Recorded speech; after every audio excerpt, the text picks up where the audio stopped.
Au laboratoire de Boigneville, on s'occupe de toute la partie ADN, disons, donc lecture du code génétique des variétés de blé françaises. Tout le secret réside dans le fait de lier ce qu'on a lu dans le code génétique ici au laboratoire avec ce qu'on aura observé au champ. Il y a une première phase où on évalue, on teste le marqueur moléculaire qui nous permet de lire le gène qu'on cible.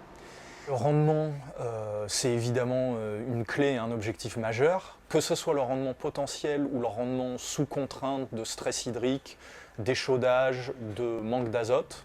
Ce rendement, on le travaille de la même façon, mais ça demande des moyens beaucoup plus conséquents parce que le rendement, c'est un caractère complexe.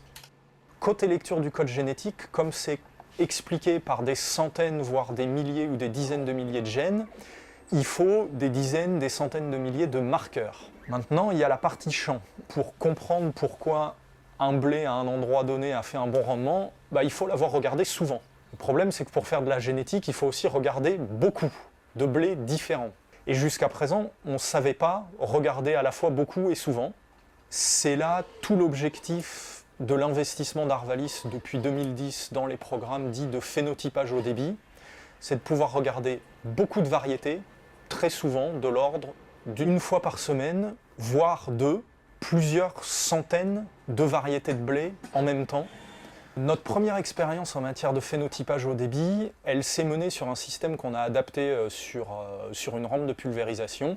Et c'est l'équipe d'Arvalis de Châlons-en-Champagne qui a mené ces travaux-là pendant 3 ans. Sur le site d'Ouzouer-le-Marché près d'Orléans, on a un site qui va se donner les moyens d'étudier les problématiques de rendement sous contrainte hydrique avec des serres roulantes qui sont capables de se déplacer en moins de 3 minutes au-dessus de parcelles pour s'assurer tous les ans qu'elles vont subir des niveaux de stress qui sont ceux qu'on a envie d'appliquer pour étudier la réponse des variétés.